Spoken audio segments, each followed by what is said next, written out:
How to feed a city is a really interesting question.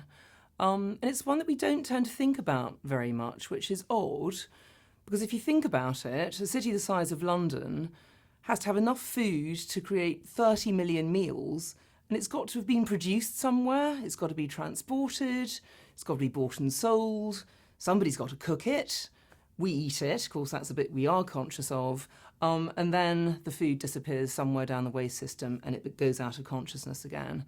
And when you think that for every city on Earth, this process has to go on every day, it's really extraordinary that we manage to feed cities at all. I think it's fair to say that it really is the engine of civilization, the feeding of cities. So why is this extraordinary thing that we do not really in our consciousness? Why don't we think about it very much? And I think the basic reason for this comes down to distance.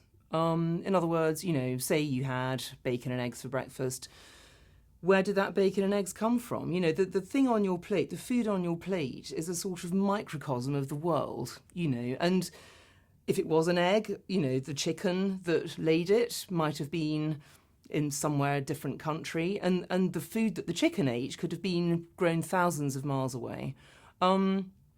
So although our relationship with food is incredibly intimate and sort of obvious to us when we're actually eating, in fact, the reality behind it is vast and unknowable to us. And this is really what industrialisation has done to the food system. And it's a phenomenon that I call the urban paradox, because if you think about it, we live in cities, as we know, since 2006. More people have been living in cities than in the countryside globally. We don't really think about what it takes to sustain urban life.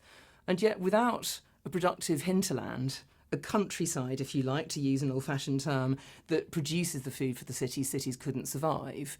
The paradox is that the bigger cities grow and the more we live in them, the further and further away we get from our sources of food, both mentally and also physically. I find with big questions like this, it often helps to go back to the beginning and try to understand how we got here. And in the case of cities, it really goes back to the advent of agriculture 12,000 years ago or so. And it took place after the last ice age in an area of the world in the ancient Near East called the Fertile Crescent. It's called the Fertile Crescent because it was fertile. It was full of the antecedents of modern wheat and barley, grasslands, and it was crescent-shaped. And it was here that people began to experiment with a radical new way of feeding themselves, basically.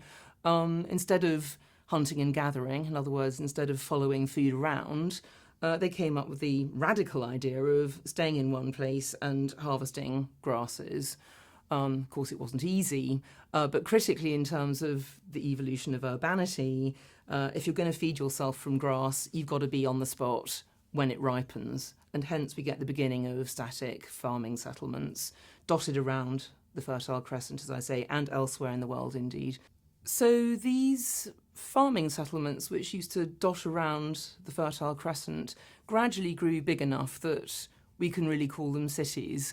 There's a particular group of them in what is now Iraq, used to be called ancient Mesopotamia, at the base of the Tigris and Euphrates rivers, where the rivers basically brought fertility to what was not a particularly fertile area. And these farming settlements evolved into, you can really call it sort of city 1.0, the first urban settlements on Earth, and also, therefore, our first view of how one feeds a city, which is obviously, these settlements grew up around this discovery of a new food source, which was grain.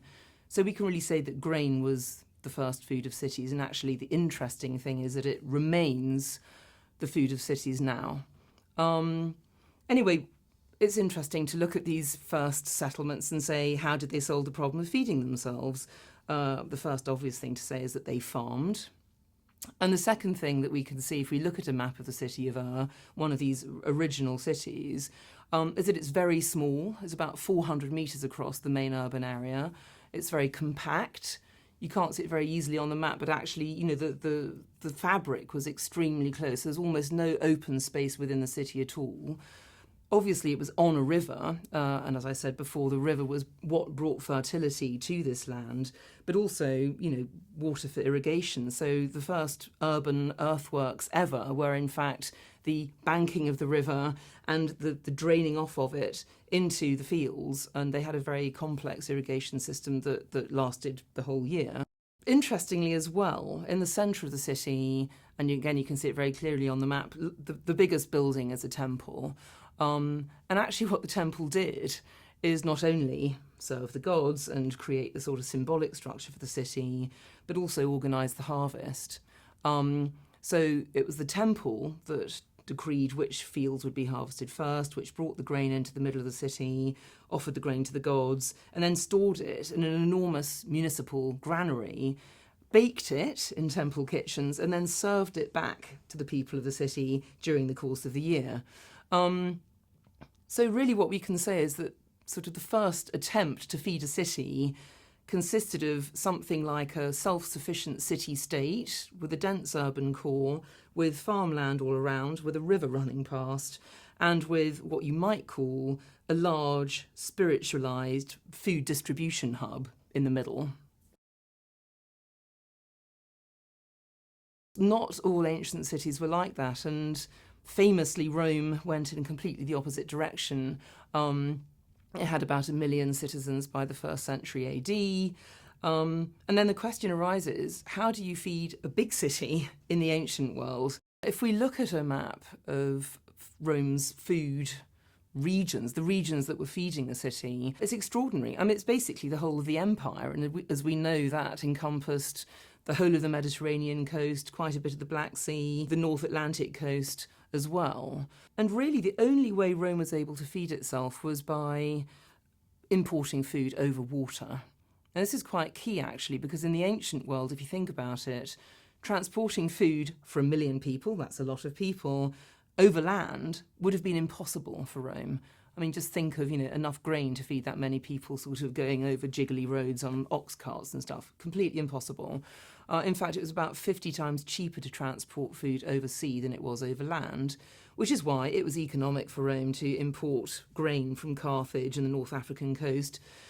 More economic, indeed, to bring it in from, say, 20 or 30 miles out of the city on the Italian mainland. So really this is how Rome pulled off the trick. Of course, it was a big militarised operation, and in fact you could argue that the city continued to expand because it continually needed to find more and more places that it could get grain from to feed itself. Famously, it defeated Egypt and Carthage, and those were very, very key grain producers for the city. In fact, if we look at the map that shows where Rome's food came from, it's really extraordinary. I mean, we can see that it was not only importing grain, but it was importing oil, it was importing pork, liquamen, which was this kind of fermented fish sauce that the Romans were all obsessed with, a bit like modern nampla, and even fresh oysters from Britain at one point at the height of empire. And the other thing that the map tells you, and I think this is really interesting as well, is that no other city the size of Rome could have existed in this enormous area because Rome was sucking all the food out and eating it itself. And what's really fascinating to me is that, Rome actually eventually ate itself to death, basically. So in a sense, the whole sort of expansion and then collapse of the Roman Empire ultimately is a sort of model for how a city can, suck the nutrients out of an enormous area and then, deplete it to the point that it effectively dies.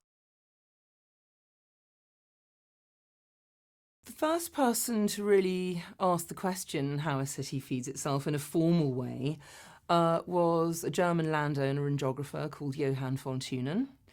And in 1826, he wrote a book called The Isolated State, which really sort of asked the question, okay, if you've got a city and it's surrounded by a ubiquitous, fertile, featureless plain, inhabited only by logical, profit-seeking farmers, so I quite often say it's a bit like the Netherlands in some respects, he said, how would the productive hinterland naturally evolve? And it's actually really interesting because what he discovered, and it's all sort of an economic model effectively, is that right by the city, it only really makes sense to grow fruit and vegetables because fruit and vegetables are a high value food. They go off very quickly, so you can't transport them a long distance. And also because it's a high value food, the farmers can afford the high land rents just around the city fringes. And last but very much not least, the market gardeners can make use of human and animal manure from the city to enrich the soil and bring their sort of fruit and veg on ahead of season. So he said, around a city you would have market gardening. Then there's another band of food production, which he says would have to involve grain because grain is, as we've discovered before, the food of cities. But interestingly, it's very, very heavy in terms of its value, and therefore after about 20 miles of transport, it's no longer economic to transport it overland. So that naturally limits the size to which a city can grow. And then the outer band, he said, could be livestock pasturing, because basically the animals can walk into the city, they can provide their own transport. So actually the meat for a city can come from hundreds of miles away, and indeed this was the case in the pre-industrial world. A lot of London's beef came from Scotland, for example. A lot of Rome's sheep came from Puglia. So this was normal that, the whole of the countryside was covered in drovers' roads and so on. Now, the interesting thing about von Thünen is basically he said the only way that a city could grow beyond this economic model was if it was on a navigable river, or on the sea, obviously, because then the bands of food production could expand because it was a lot cheaper to bring the food in by water. Now, von Thünen's a bit dry, maybe. He's very interesting if you're sort of thinking about food, but it's much more interesting if you relate what he says to a real city. So I'm a Londoner, and so for me, actually trying to understand how London fed itself historically is really interesting through the sort of lens of von Thünen, if you like. If we look at a map of London in the pre-industrial era, and there's a fantastic map by John Ogilby, which was actually done in 1676, it's just after the Great Fire, and it's the first accurate map of London, and you can map on, literally street by street, how the food is coming into the city. Now, the interesting thing is, of course, London is on a navigable river, so it was one of those cities that von Thünen predicted would be able to grow beyond this limited size. And, of course, it grew huge. It became the biggest city in Europe by the 17th century. But you can see, logically, of course, the grain to feed the city, the most important food of all, is going to be coming in by river. And in fact, you can see it coming in. It goes to these two main ports in the river of Queenhithe and Billingsgate. And then you can see it travelling up, trying to get to Cornhill, which is where the grain exchange was. And then running through the middle of the city, you've got Cheapside, which is the main market where the grain was also bought and sold. And then the street leading up from the river to Cheapside is called Bread Street. And obviously you can tell that, bread was being bought and sold on the way up into the middle of the city. So it really is like a flow of food going through the streets of the city. Fish is obviously also coming in by river. Billingsgate, of course, famously remained London's main fish market until the 1980s, extraordinarily. And again, the roads leading up from the river, the names tell you, they're called Fish Street and Fish Street Hill, and there's one called Friday Street, which is where you went to buy your fish on a Friday because the eating of meat was forbidden. So again, you can just imagine the streets leading up from the river full of fish. Samuel Pepys famously bought a salmon from the market and then wandered up Fish Street Hill and met a mate, and they decided to go off to a tavern and have it cooked and eat it on the spot. So there's this sense of the city being really, really full of food. And the other main food type, meat, of course, is not coming in by river. It's coming in from places like Scotland and Wales, where they had what Adam Smith calls unimproved land or pasture. In other words, you can just, the cows eat the grass, and then they wander into the city, mainly from the northwest. Which is why Newgate was originally the meat market of London, and then when that wasn't big enough, they moved outside the gate to a Smithfield, which of course remains a market, London's main meat market even today, extraordinarily. And this is something else which is really fascinating about the food ways of cities, is that once they're established, They very rarely move. There's an incredible inertia to food in the city, and this is because, for the blindingly obvious reason, you can't decide to stop the food supply while you work out how to do it better. It's got to come in every day. So I think, looking at maps like the Ogilvy map of London and indeed any map of any city in the pre-industrial era, you get this incredible sense that, the cities were flowing with food, and also they were physically shaped by food. And that also nobody living in a city like that could have been ignorant of where their food came from, because literally, if you're going to eat beef for dinner, you've probably seen the cow sort of mooing as it moved past you, the day before, to be slaughtered in the city. So I think the organic quality of cities was very much more obvious in the pre-industrial world, and there was a much greater level of reality about what food was, because it was simply inescapable, effectively. And there's some amazing images of Smithfield, London's main meat market, before it was sort of turned into it was still a livestock market, effectively, until the mid-19th century. And there could be something like up to 10,000 animals in this one space, and 180 slaughterhouses all round.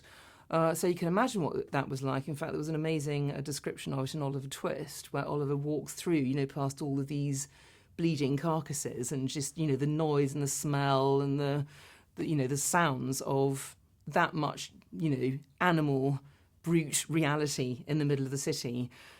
So I think this is really what we've lost with the advent of industrialisation, which is really where the whole business of feeding cities changes completely. The really big change in the feeding of cities came in the 1830s with the advent of railways. And if you think about everything we've been talking about up to now, it's really about geography.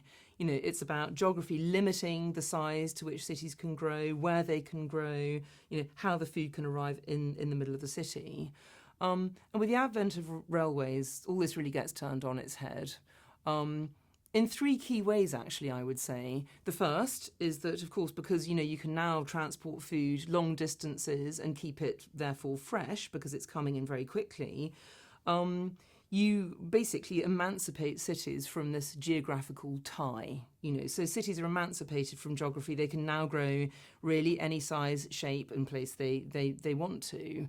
So that's the first thing. The second thing is invisibility, if you like. So we've just been looking at, what Smithfield Market was like in the mid-19th century, full of, animals and absolutely sort of packed with food in its sort of real state, as it were. Now those animals are going to be slaughtered out of the city, and they're going to arrive in the middle of the night in a train that actually, in the case of Smithfield, went underground, and they're just going to arrive as carcasses. So you've no longer got that direct connection with the food, and no longer do people walk down streets where, pigs and chickens and so on are sharing the same space as them. So invisibility. And the third thing, equally important, is that up to this point, and I haven't actually talked about it very much, but, the political control of the food system was absolutely vital in the pre-industrial city.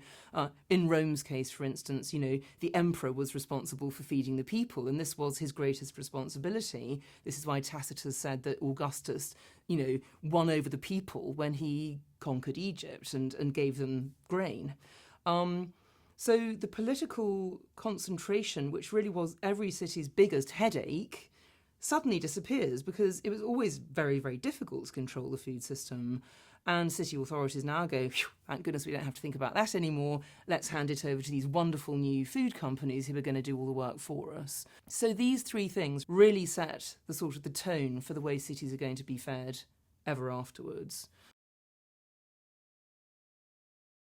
So if we look at maps of London after the era of the railways, it's extraordinary what a transformation this creates.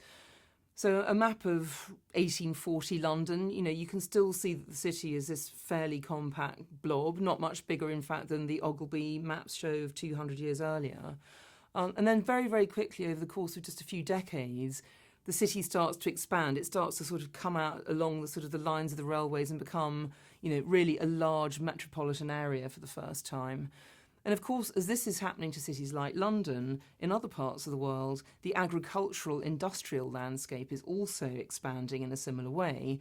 Critically, and what the railways do is they open up large expanses of grassland in places like North America, South America, Australia, and so on, to the possibility of grain production, because for the first time it's possible to grow grain and then transport it with railways to the coast or to cities to the market.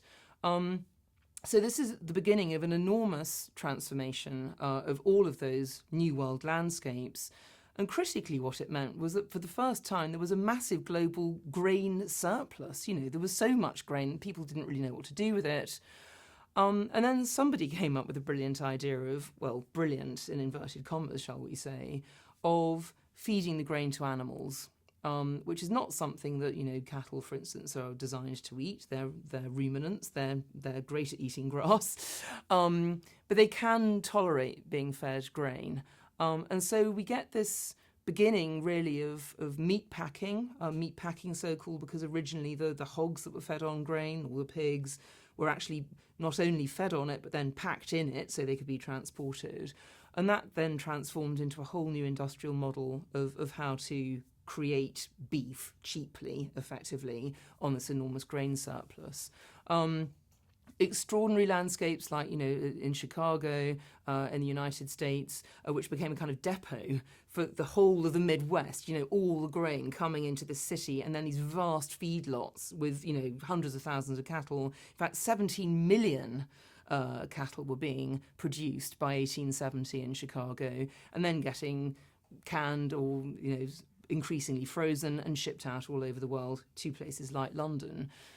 And this really is the beginning of the model of meat production that we have now. In fact, something like 90% of the meat that's we eat in industrial countries is actually fed not on grass, which is what cattle is designed to do, as I said, or evolved to do, but on grain and soy. And in fact, something like a third of the global grain harvest now goes to animals rather than directly to humans. The vast majority of soybeans that are grown are fed to animals. And when you think that we could feed about 10 times as many people if we ate the grain or the soy directly rather than passing it through an animal first, it's not a very sensible model. But that's how the system has evolved. That's what we've now got. So this way of feeding cities, it's interesting if you think about it. We're still eating grain in the city. It's still the food of cities, but it's just passing through an animal first. And there's a very sort of interesting and weird relationship between cities and meat consumption, actually, which comes out of the industrial era. This fantasy, really, it is a fantasy of cheap meat, which in fact is not cheap at all. It's just cheap because all of the true costs are externalised. One of those costs is the degradation of soil. All of those fantastic prairies and pasture lands that were for thousands, if not millions of years, kept stable and fertile by this local ecology of, grazing animals and a very, very rich pasture, get replaced by an incredibly unstable, unfertile structure, which is monocultural production of plants that are sort of ploughed up and resown every year. And of course, in America, there's, the writing was on the wall when there was a terrible series of droughts in the 1930s, and basically these enormous, the Dust Bowl, these enormous clouds of soil just sort of blowing in the air, and half of the Midwest just lost its topsoil, never to be replaced. So that the signs were there. I mean, this is actually, interestingly, the beginning of the organic movement. This is the first time when people began saying, hang on, maybe this isn't such a great idea. And you got the beginning of the organic movement both in Britain and America as a result of the Dust Bowl. But of course, by then, the momentum of, this the fantasy, the lure of cheap food and everyone can eat lots of meat, which is always a very privileged food, was just locked into the psyche. It was also locked into the economic structures and into the industrial structures. And of course, cities kept developing. Not only were they now expanding by virtue of the railways, but motor cars had come along. You get these enormous kind of, are they even urban? It's a very good question. The opposite of City 1.0, which is this kind of little compact little blob of urbanity surrounded by countryside, you now get, suburbia with little houses and sort of gardens, sort of 10 times the size of the house, and then the next house, sort of spread out, really land hungry, a lot of it on very, very fertile land as well. And the whole principle now begins to change about how cities are fed. So with that kind of landscape, you can't possibly feed that kind of landscape with sort of high streets and markets in the way that a traditional city was fed. And in fact, what gets invented around about this time is a completely new paradigm for a sort of a food system that feeds urban areas. It's to do with, as I say, the vast concentration of feedlots, but also with a whole new discipline, really, which is called food logistics. How do we move food around? And of course, processed food is very different to fresh food. And this is another aspect of industrialization, is that with canning and freezing and so on, the ability to preserve food, you can actually have food sitting on a shelf for months before somebody comes along and buys it. So instead of the food having to come, into the middle of the city and everybody having to walk and sort of deal with it in the open air, as used to be the case in the traditional city, we now get the invention of supermarkets, which happens in America in the 1920s. And this is basically a box that doesn't come into the city at all. It sits somewhere else on a highway junction, probably. It's full of processed food, so nothing ever goes off. But it's extremely cheap because you've eradicated the human. And instead of, as I say, some friendly market where everybody goes to meet one another and sort of chat over the latest kind of, beans and potatoes, you drive out to this box and you basically sort of read the labels, and the food speaks to you and sells itself to you. And you come back with a bunch of stuff that, you don't really know what it is. You haven't seen it, you haven't smelt it, you're just, surrounded by packaging, and very artfully designed packaging that probably made you buy twice as much as you intended to buy before you went to the supermarket in the first place. So it's the beginning of a really profound sort of distancing between us, not only in the sort of the means of production of food, but actually us and food itself. The thing that sits on your plate is no longer knowable. It could have come from anywhere, it could be anything, you really don't know. And we no longer trust our instincts to tell whether it's good or not, because we haven't bought it and smelt it. We haven't met a human being when we, exchanged, pleasantries in a market. We just bought this thing off a shelf. So it really is the beginning of a modern relationship with food, which is, as I say, profoundly distanced. So we've really got ourselves into a bit of a fix, to be honest, because really since industrialisation, we've behaved as if living in cities and feeding cities is fine. It's completely solvable. We've behaved as if we've solved a problem, whereas in fact the complete reverse is the case. We're trashing the planet. Something like 20% of global arable land is degraded now because of this monocultural production. We're depleting the earth of water reserves. Something like 70% of available fresh water is used in irrigation of farming. A lot of that from non-renewable sources, like ancient aquifers and so on. We're contributing vast amounts to greenhouse gases through food and farming, probably something like 30%. Is associated with farming, and deforestation associated with creating yet more either grazing for cattle or more usually more fields to grow feed for cattle.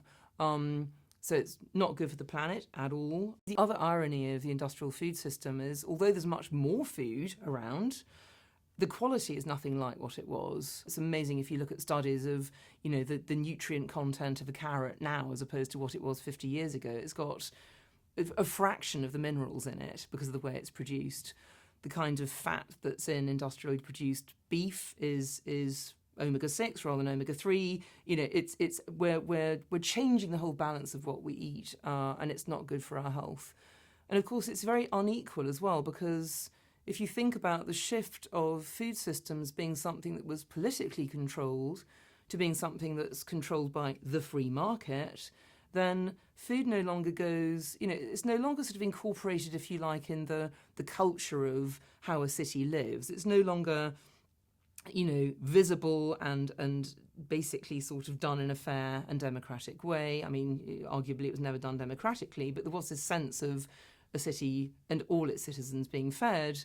Whereas now what we've got is basically if you're rich, you get to eat, and if you're not, you don't. And this phenomenon of food deserts, which is really a result of the industrialization of the food system, which is that the food goes where the money is.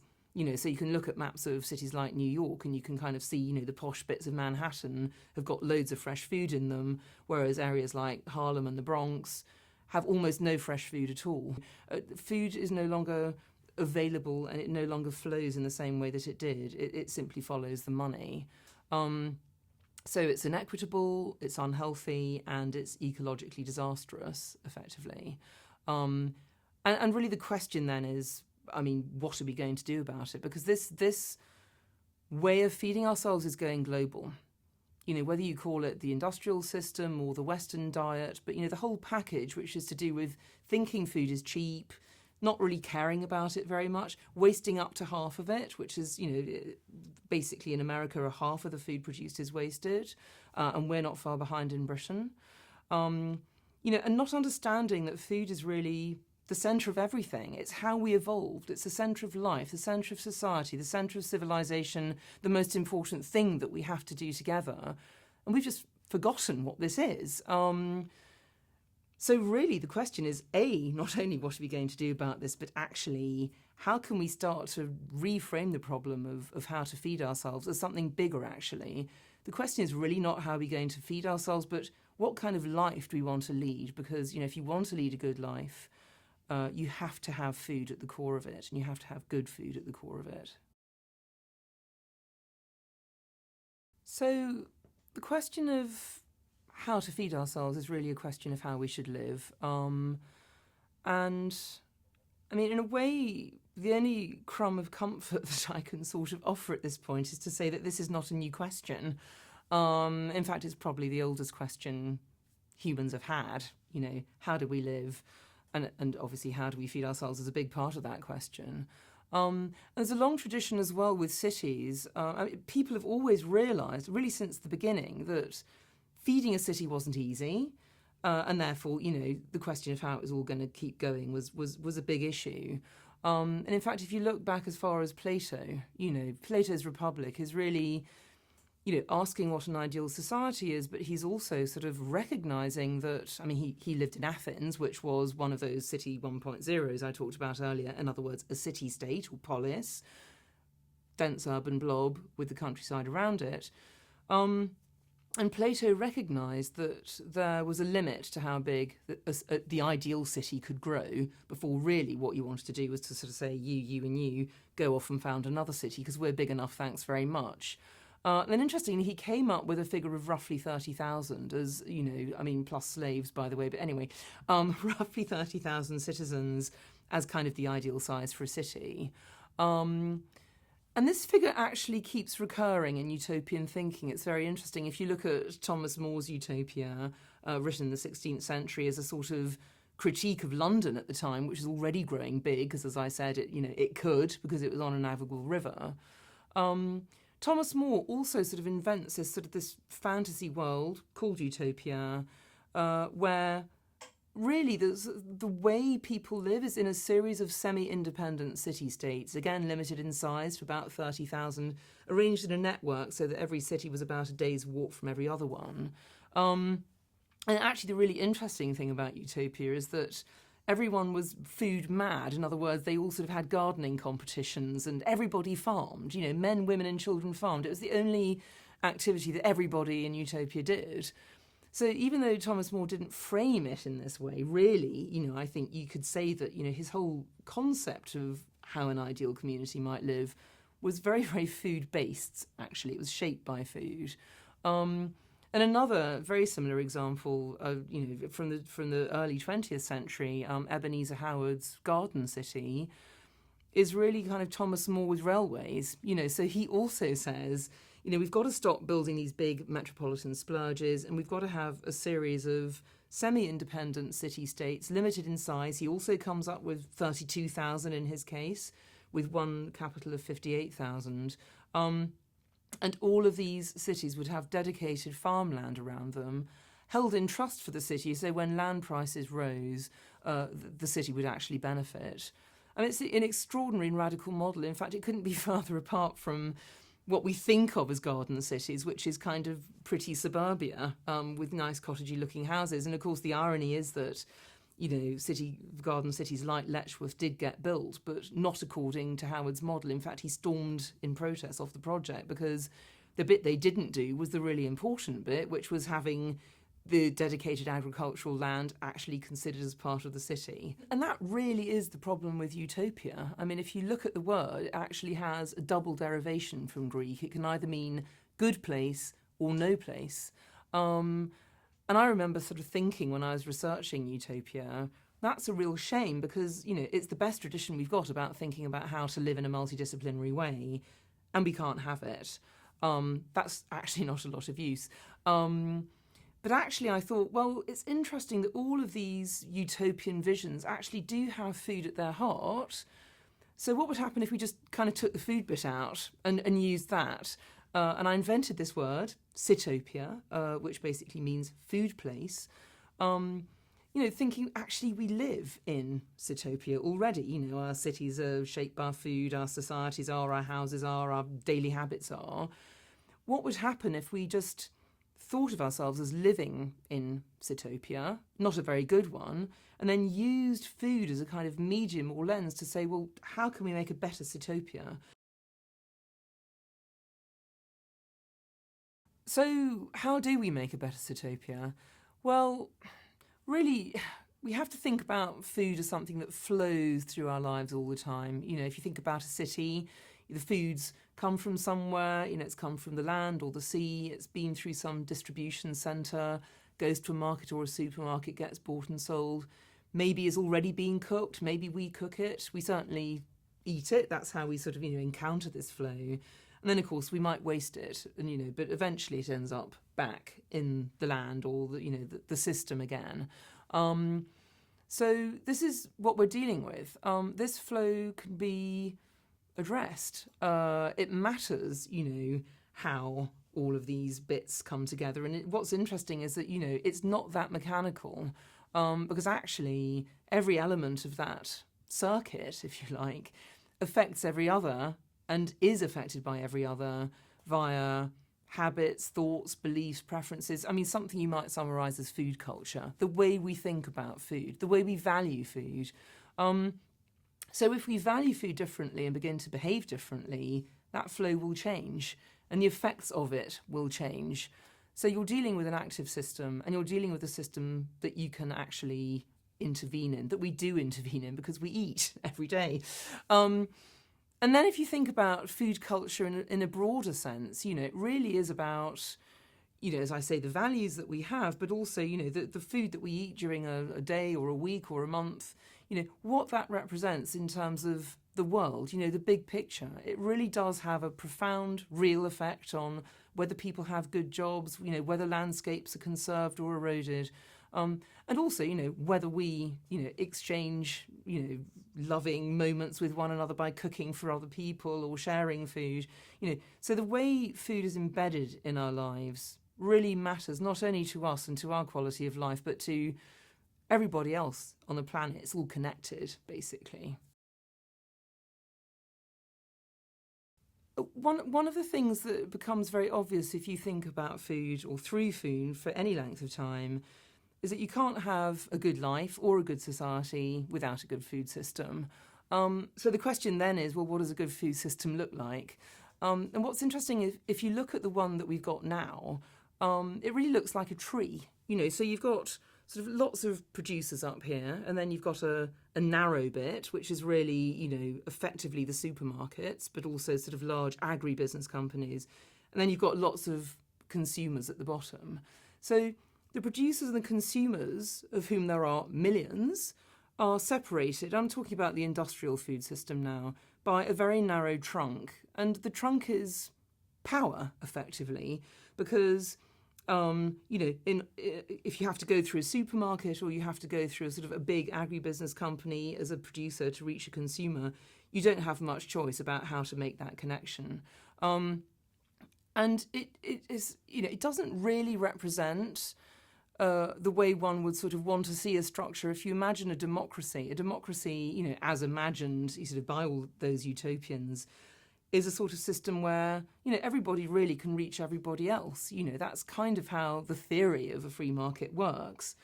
So if we want a food system that reflects democratic fairness, if you like, we can't have a food system that looks like a tree.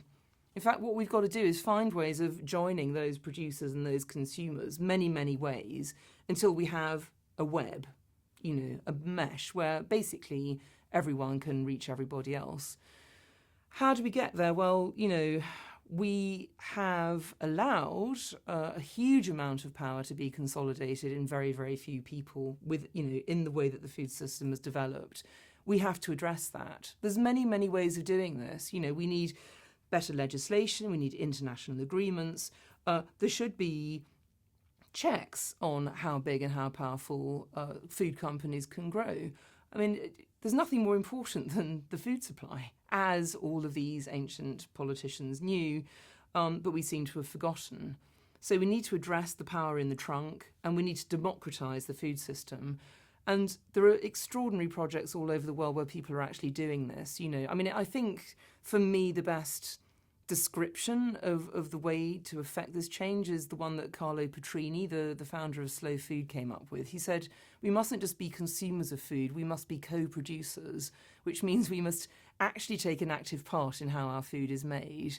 And you can be a co-producer in many, many ways. Simply valuing food and therefore, as I say, thinking about where you're going to send your food money matters, but also growing your own, cooking more, thinking about food, caring about it, and then joining these sorts of projects which are growing up all over the world, where people start to take a really active part in the way their food is produced. For instance, something like a community-supported agriculture farm is a farm where people actually pay the farmer ahead to grow their food, and they might even go onto the farm and help him harvest. So there's a really active way of actually getting involved in food production again. Food co-ops where people get together and they have direct links with farmers and they say, we will buy your food, we give you a guaranteed market, and the farmers actually come and deliver to them directly. So it's really making those connections much more directly and sort of bringing the human back into the food system again. And it's extraordinary how these food projects actually then become something more than that. They become about social renewal. They become about, actually rediscovering what it is to live in a community, why to bother in the first place. And I think the last set of examples I'd like to mention are, ones all over the world, again, historically, where there's been a crisis, like London during the war, or Cuba after the fall of the Soviet Union, or indeed Detroit after the car industry's left, where people have to start growing their own food because they realise that, they're going to starve otherwise. And then out of the growing of food, a new sort of awareness of, we're in this together comes. So I think that kind of, the valuing of food really lies at the centre of remembering why we live with other people. It really comes to the core of why we came together to live in cities in the first place. So the question is, where does this leave us with respect to cities? Is it really a good idea to live in them? I think, most of us would say that cities are extremely beneficial. They're really the heart of civilization. But clearly we can't go on thinking about them as something, entities that just magically exist in their own right. And I think, there are two aspects of this. The first is that the cities that we've built still have amazing productive capacity within them. I think this is what examples like London during the war, Cuba and Detroit show. So food growing within cities is not only, you're never going to solve the whole problem. You can't feed a city from within itself. That's what the urban paradox tells you. But actually bringing some kind of food growing into the city does remind us of where our food comes from, and we re-engage with this extraordinary process of, the circle of life of which we're part. So I think that is the great value of many, many urban food growing projects that are going on all over the world. But the other thing, the bigger idea really, I would say, is that we have to rethink cities. We have to rethink the city as an organic entity, as something that is, symbiotically connected to the productive world, to nature. And, really, I mean, there are, again, amazing projects going on all over the world where people are starting to incorporate the idea of, green cities and productive cities in the whole process of building new urban areas. And that's really exciting and important as well. But in the end, I think it all comes down to whether we're talking about the city or the countryside, it really comes down to this question of how do we want to live, and our most important relationships are on the one hand with one another and on the other with nature. And food brings those two things together. And I think, since we are clearly going to carry on living in cities, we have to remember that they're only one half of the really important relationships in our life.